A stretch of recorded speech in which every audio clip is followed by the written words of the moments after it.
so much for being here today and for joining our sesh today in our chill sesh lounge. Yes, I am so excited. Literally been looking forward to this forever.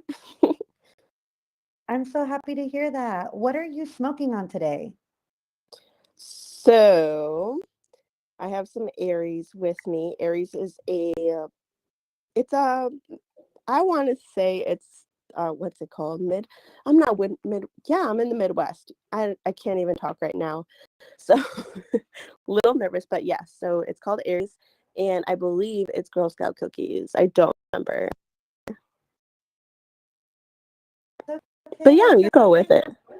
heck yeah. So I'm actually going to be using a Puffco as well. And excuse any coughing. I will try to refrain. No worries, no worries. I'm smoking on some, what did we say this was, this Scotty? We said it was Sherbinger?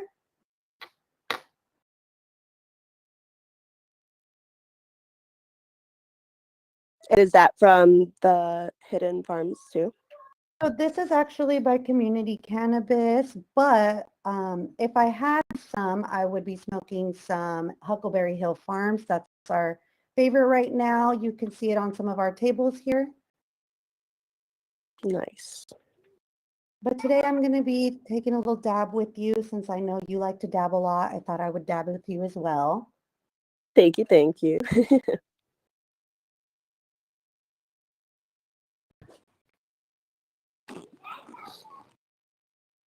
So whenever you're ready, lady, cheers. All right, cheers, girl.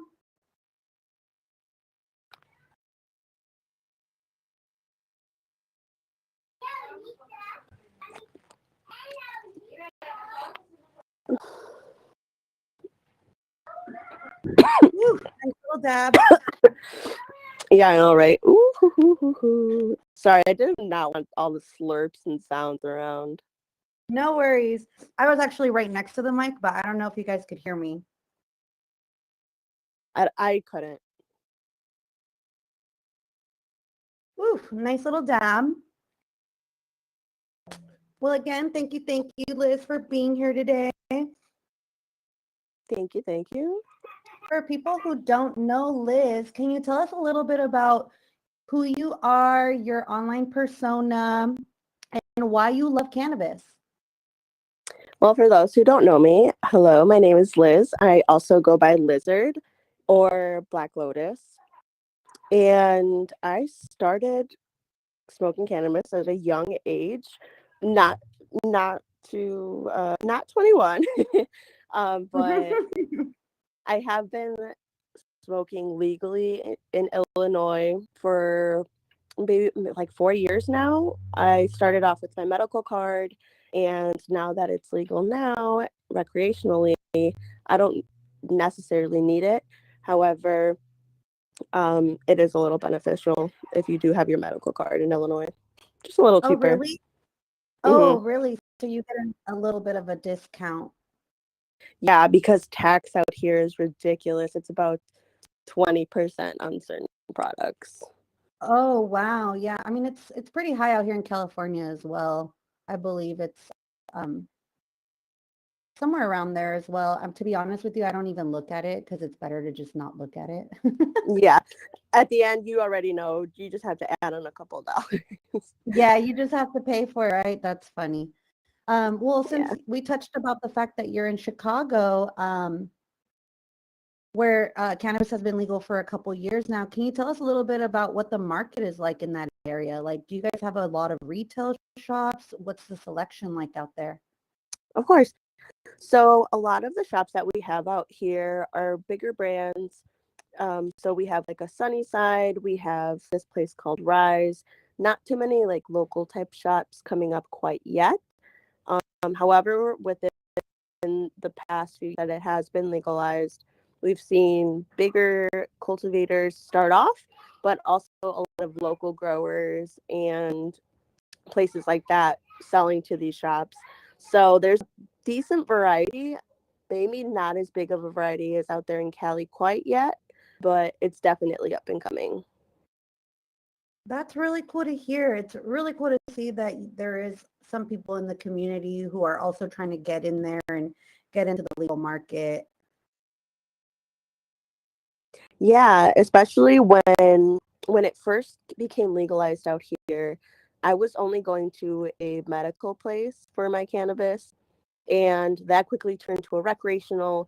They literally went from having 5 growers to now probably like 15 to 17. Oh my goodness. Yeah, so Wow. it's been a boom over here. It just like overnight, so many different places popping up. Yeah, it's very competitive.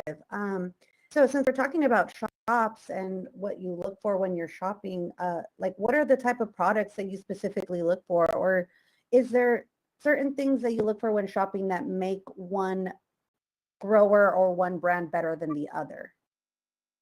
For sure. I have noticed that the local growers definitely put more effort into their product. Like I see more consistency with local growers rather than the bigger growers. I'm trying to think of what bigger brands like um literally so like the select brands or even some dog walker brands.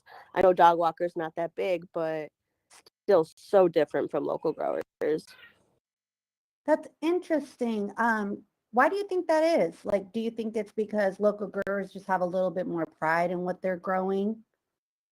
Yeah, definitely. And I'm almost secure to getting their hands dirty and really getting to know the product and getting not even the product, but really understanding the best environment, especially in the Midwest. You don't get that natural light all the time. So Yeah. whether it's hydroponics or soil, what kind of soil and everything. So, but definitely local growers, bigger places, still still will buy some stuff, but not as often as local growers. Nice. That's nice to know that you like to support local grown. Is a lot of the flower that's grown out there indoor? Yes. So, like I said, it's not ideal to grow outside. Maybe in the summer. I definitely know people. So, in Illinois, you're allowed to have plants as well. So, legally, I know people that grow their plants outside, which is awesome. They do get a great harvest from it, but indoor is pretty consistent out here. And like, what is your opinion on outdoor? I mean, I'm a really big fan of outdoor. I know a lot of us out here in California are, but then this, I think this is like a big debate between a lot of people. What's your opinion on outdoor cannabis? So, that I know of, the outdoor cannabis I've tried is just amazing. So different from ingrown. So the outdoor grown cannabis I've had was actually grown in Mexico. Um, Wow. yeah, which was so crazy. Like you could definitely tell the difference. Like you could see some seeds, and I'm not too sure if that's just because of the fact that it was grown in Mexico or um but yeah, I loved it. I feel like outside grown flower just hits way harder. I love that because I sometimes feel the same way. I feel like just flavors for outdoor. I think I can just have I there's just so Mhm. much more flavor in outdoor cannabis. I feel like I get a lot more of like complex terpene from outdoor cannabis, and even just looking at it, sometimes it's just there's some really great Yeah, outdoor out there. this so good. I hope to see more outdoor grown cannabis, even with even soil plants. Like out here, there are some places that have hydroponics, which I'm not educated on at all. But I will say that I like soil way more than hydroponic weed as well. That's awesome. Well, it's interesting because, here at the Hidden Cure, we're all about, getting back to the real can of craft. We really are about getting away from corporate cannabis and really giving a platform and really showcasing the who've been here forever, who've been really working toward cannabis legalization And we're talking about those legacy operators, those legacy farmers who've been, who have skin in the game, who've been here working hard, setting down basically the foundation for legalization. And I think that we wouldn't be where we are today if it weren't for those legacy growers and operators. So that's something that we really want to showcase here at the Hidden Cure, and that's kind of what we stand for. And so it's really interesting that you bring that up. For anyone that wants to really support legacy farmers and people who've really been here since the beginning, which I think those are the people who deserve our support. I think you guys should check. I think you guys should check out the Hidden Cure and see what it's about, because we really want to showcase these people, and we have Metacast every Mondays and Thursdays. Thank you all for being here today again. But we want to really be able to give these people a platform. So every Thursday we have talks with a farmer. His name is John Casali. He owns a farm in Humboldt County, and he's a second generation farmer. So this is all he knows. This is what he loves. He's been really dedicated to this most of his life, and he actually did time in prison. Yeah, he actually did time in prison for a really long time for growing illegally.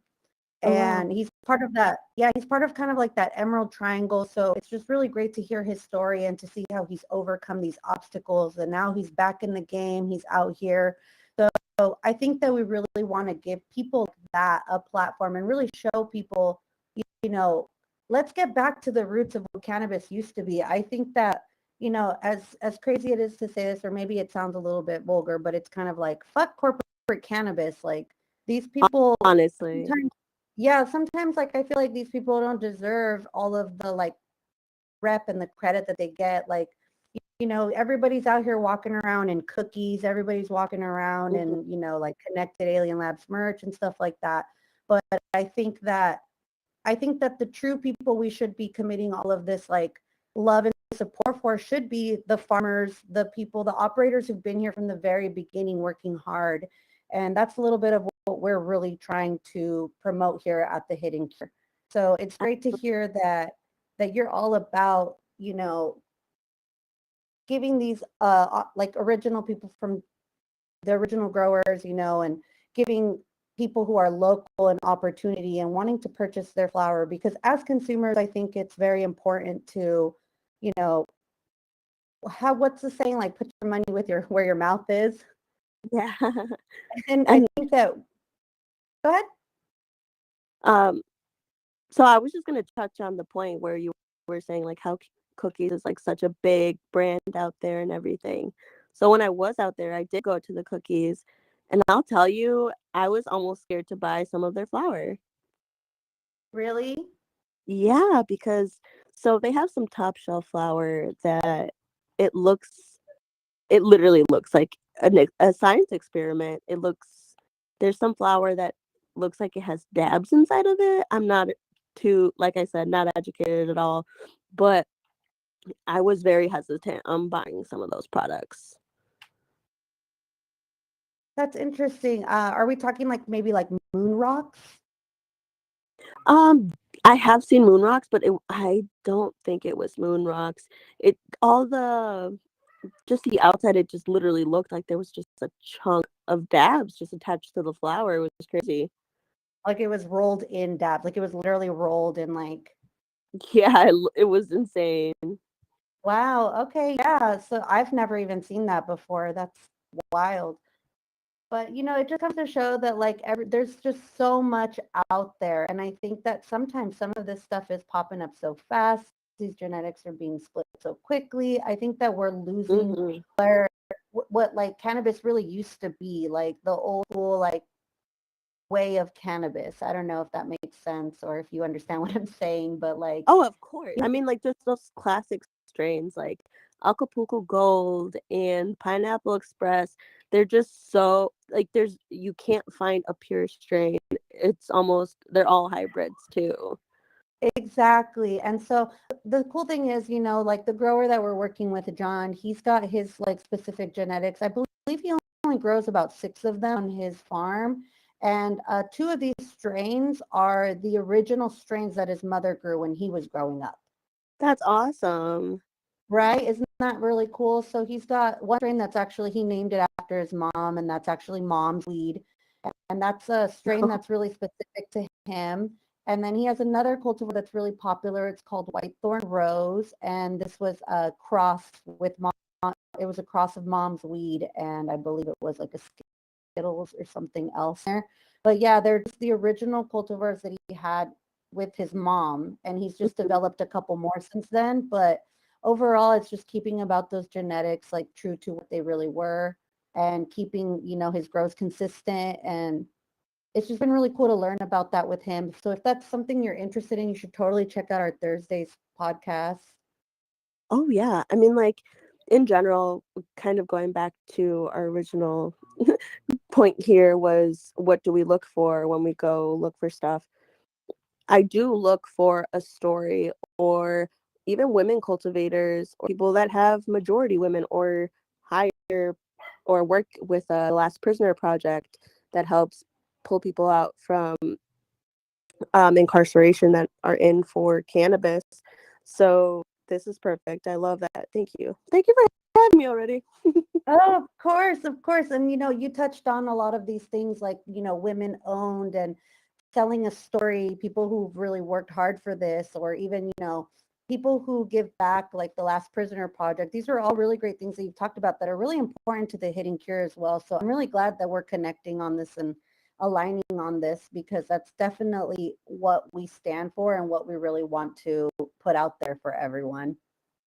And in general, I think people should really look into their cannabis products and do a little bit of research because little do they know that they're going to be making a big impact by buying just an eighth. Exactly. And that's exactly what I meant to say. Like, I think you said it so eloquently. And that's what I meant when I said, put your money where your mouth is. Like, we as consumers really have like the control. We give the money to who we think should get it. And so I think that we should be putting money in the pocket of these people, like you mentioned, women growers, legacy growers, people who've been really in the game for the right reasons from the beginning, and just bring back the community in cannabis that I think that we've lost over time. Absolutely. I think, I almost see the cannabis community almost turning into the alcohol community where it's hypersexualized and everything just comes and goes as trends. Where I want to say the cannabis community was very established on that slow lifestyle, that easygoing, take day by day. Yeah, let's just slow it down. let's bring that Uh, back a little bit. yeah, and it's interesting that you say that, the hypersexualized. I think we see a lot of that in social media these days. Absolutely. Yeah. Like I understand it's quick on the eye and people of all genders will appreciate that. However, I I like even in my stuff, I try not to be hypersexualized. Of course, sometimes you got to feel yourself, but just put it out there, put the products out there, showcase other things that people are sending you and not just yourself. Exactly. I love that. Well, on the topic of social media, like tell us a little bit about your experience. I love your videos on TikTok. You are so funny. I feel like everything you post is like, oh my gosh, are you in my brain? That's me. You're so funny. I love your videos. They're so good. Thank you. Thank you. So yeah, my journey on TikTok has been rocky as hell. Instagram has been a little bit better. Definitely have given Instagram my all in the past at least 6 months. But yeah, so I started off on TikTok. Interesting enough, I was so against going on TikTok in the beginning. I definitely thought it was just like another Vine, and I'm like, I don't want to put my time into it. But when pandemic hit later on that year, I did lose my job. So I found myself with a bunch of time and I fell upon Stoner Talk and I was like, dude, this is so easy. I could totally do this. And it just went from there. I ended up getting like 45K followers within Woo! 8 months and then lost it in a Oh my second. goodness. Yeah. So their community guidelines in TikTok, I'm not too sure if everyone knows too much, but they are so anti-cannabis. If you even show just a little bit of vapor, they're going to put that stuff down or they're going to flag your video. So all of those community guideline violations led me to lose that. But here I am trying to grow another account. So please support. Yeah, check her out. Her social media handles are right behind us. Please follow her at Black Lotus. She's awesome. She does great videos. So tell me a little bit about your content. Like, how do you come up with your content? Like, I was looking at one of your videos and I think it was like one about like stoner girls, like things stoner girls don't want to hear. And you had like 3,000 bookmarks, like 3,000 bookmarks. And I don't even know how Oh many my God. comments. Yeah, I don't know if you've even looked at your own, No, like, no, I have not. I didn't know it had yeah, that many stuff. Oh my gosh. yeah, it's really cool. And it was just really to look at. And I was like, wow, that's so cool that Liz is reaching like 3,000 people at least bookmarked it because they resonated with your message so much. And that just shows that there's so many stoner girls out there. I think specifically, I think that was the thing that like shocked me the most because as a stoner girl myself, I socialize on the internet because I meet a lot of other, and that's why I love the online social, like the online stoner community is because I meet a lot of girls who have the similar interests than me, and we can smoke together virtually and hang out. And in real life, I don't have as many stoner girlfriends, Yeah. and so Amen. it's really right. Isn't that interesting? Yeah, I don't know as many girls who smoke I don't, as much as I do, or Yes, maybe make it, or maybe make exactly. it their personality. Yes. It's so hard to find females that are just into it. Like it's really hard, especially like growing up in high school. Yeah, my friends smoked weed, but I'm the only one that kept smoking weed.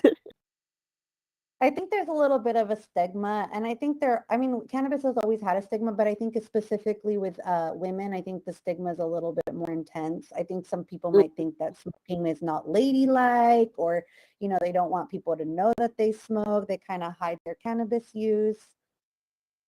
Yeah, I have seen that like growing up and even before getting, I guess, bigger on social media.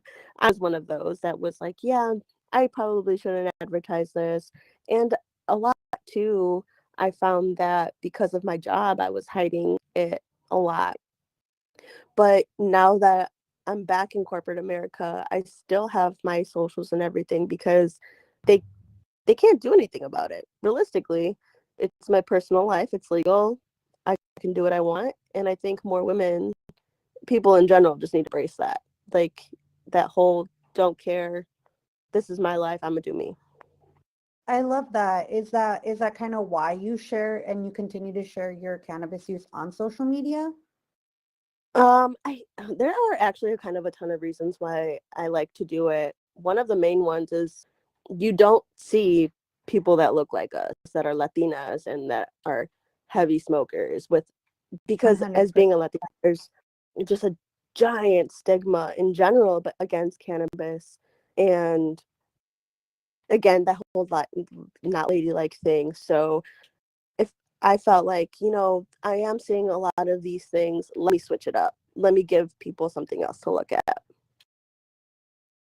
And I love that a lot of your videos, like you do talk about your 9 to 5 and you talk about being in corporate America and having cannabis be kind of like your escape. And I think that's why so many other women resonate with you. And I think that's why I love your content. And I'm just saying, like I said, I saw those 3,000 bookmarks and I was like, that is so cool that this many women resonate with your message. Like, I love that. Yeah, and it's actually pretty funny. Like I'll get a little personal here. Um, my little circle that I get with is between my god sister, which is my cousin, and then her future sister-in-law. And all the men just sit on the couch and have a beer while we're over here taking dabs and smoking bongs. It's so cool.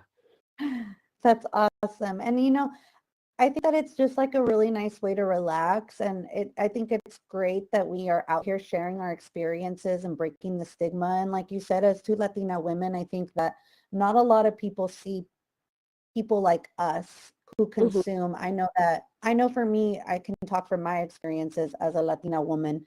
You know, my mom always thought, she called it, marijuana, and she was like, no seas marihuanera, like don't be a pothead. Yeah. And Yeah. it sounded so awful and so horrible. And it was always like one of those things you felt like you had to hide. And I actually had to hide my cannabis use for many, many years. And it wasn't Hmm. until I started working actually in the cannabis like sphere that I Hmm. finally was like, I started being more open with my family and talking and trying to educate them. And I think that's where this lies. I think that the biggest thing is educating people, because I think there Absolutely. has been a really large stigma around cannabis. So I think it's really important for all of us who really believe in cannabis to educate others and show them this is just a plant and Hmm. there's so many benefits, and I'm not a bad person because I consume. If anything, there's 101 different reasons why cannabis consumption makes me a better human being. One, I am not mean on cannabis. Yeah, no, but definitely, I at the educational piece too. I try whenever I go live on Instagram or TikTok. Majority of the time, it's for educational purpose. Like, what am I smoking? Why am I smoking this? Or what is even indica sativa? Those type of things are what I also try to aim to do, because a lot of women in cannabis, they just buy their product and just go on their way. Not everyone really indulges in the environment. Exactly. Or I think that a lot of us have this, when you don't know, I think a lot of women can resonate with this, is they'll buy something based off packaging. Yes. Oh my goodness, yes. Absolutely. Well, that's exactly where I started. I started buying cannabis and pre-rolls because of the packaging, and then I slowly started realizing, like, okay, there's way more to this that I need to look into. Did you kind of grow into this like by yourself? Are you that interested and you just started researching on your own, or did you have somebody who kind of like brought you into the fold? Um, so I honestly didn't really have anybody to go to. It was all on my own and doing research, especially when I started taking dabs, because dabs is so intimidating when you're a girl. Oh my goodness. Yes. I actually taught myself how to take dabs too. And Yeah. I've been dabbing for so long. I used to dab on those like old titanium nails with the globe. No, you did not. That's how long I've been dabbing. And when I started That's dabbing, cool. I didn't know anybody else that dabbed. And so it was very much like trial and error and trying to figure out my setup and how hot I needed to take my dabs. And I think that tabs definitely can be extremely intimidating. But I think they're also, it's interesting because I think that women are the highest consumers of concentrates. No way. Yeah, I was That reading is an so article cool. recently, and far more women dab than any other form of consumption. That's interesting you say that, because I could totally see it. It's way quicker. It doesn't smell a lot, and you get way higher. Honestly, and I think the second point is probably the biggest reason why women dab. It doesn't smell bad. Mhm. Yeah. Like you might smell a little burn here and there, but it's gone in like 2 minutes. Yeah, it's awesome. And I think that devices kind of like the Puffco have really made dabbing really Mhm. easy for a lot of people. Yes, my Puffco is my best friend. Is that your favorite for like way of consumption? Yeah, so I actually made a joke to my sister one time. I bought like it's called a seahorse, and it's more of a one hitter type thing for dabs. Oh, is it And a Luca horse? yeah, yeah, yeah, yeah. Those. I've had one of those. Yeah, yeah, yeah. It's kind of an electric nectar collector. Yes, yes, that's what it is. Kind of like a honey badger and all those kind of other products. Yeah. Yeah, but it's like digital. I had bought one of those. I told her my Puffco's not going with me anymore. It's gonna stay at home. A week later, I'm ready to leave, and I have my Puffco in my hand, and she goes, "I thought you were gonna use that anymore." It's just it's so easy. I haven't, knock on wood, haven't broken it severely yet. So Knock on wood. Yeah, I hope you don't. They do have these really cool, like not to plug them or anything, but they do have a cool like travel top now. yeah, they do, and I actually do have the travel kit. Oh, nice, nice. I love that. Well, yeah, I loved learning about, your experiences and everything. What about Instagram? Tell me about Instagram. What's your experiences sharing Oh your yeah, content on it? I feel like Instagram is a great place to do whatever you want in, because I luckily I haven't had any of those community violation type of deals on Instagram. I know other people like Koala Puffs, she's huge. She gets stuff taken down all the time, but I fortunately have not, and I have found that I can just be so free and almost a little bit more creative with the features that it has with the reels. That's super cool. That's very interesting how different these different platforms can be. I don't know if you've heard this, but LinkedIn is kind of like a place for professionals, or at least that's kind of the way that it was kind of maintained in the past. And it's been a really cool place to connect for people in the cannabis sphere recently. Yeah, that's awesome because cannabis is professional. It is a growing, what would you say, business? Yeah, it's a growing industry. So yeah, that's a really great place as well. We're on LinkedIn. So if anybody's on LinkedIn, go ahead and follow us on there. We share all kinds of cool information. But yeah, thank you so much for being here today, Liz. Is there anything else you want to plug? Is there anything else you want to share with us while you're here? While I'm here, just be super awesome and take care of yourself. Believe in yourself. Please follow my stuff. I am going to be hopefully launching a YouTube/podcast in the new year that I'm working on. So that'll be exciting. Ooh, awesome. Tell me about that. So again, with the educational stuff, YouTube channel for that for sure. Just knowing how to roll a joint, because we both met on this like different thing for joint rolling, and both of us suck at joint rolling. So ever since we started working with that brand and stuff, I was like, you know what, I need to perfect it, and I needed to show other girls how to do it. So that's I love definitely that. That's super cool. I love that. Well, thank you everyone for being here today. It my would avatar. be great if it would be great if everyone could go ahead and like our room by hitting the heart on the top right of the screen, so you guys can favorite our room and you guys can come back here and hang out with us.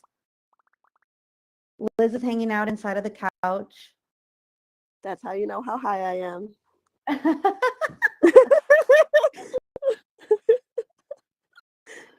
Oh man. And But if thank you you for click having on, me. of course, thank you so much for being here. You guys can also follow us here on Spatial by clicking all of the users at the top right above the Hidden Cure Infinite Hall and following us. Um, we're here every Monday and Thursday.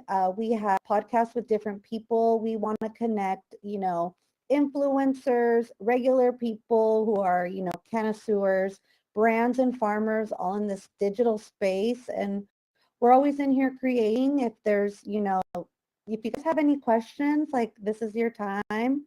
Does anybody have any questions?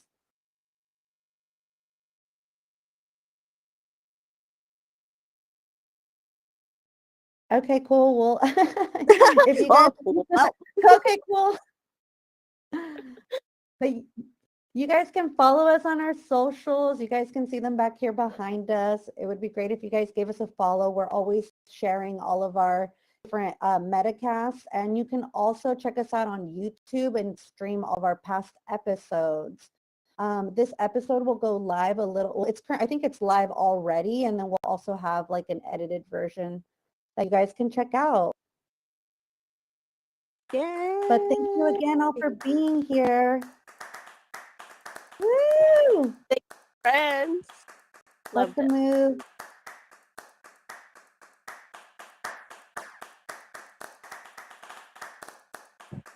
Thank you for hosting, Jenny. It was a pleasure. Of course. Thank you for being here. You guys are welcome to continue taking a look around if you'd like. This is like a whole area you guys can explore, and you guys can check out all of our different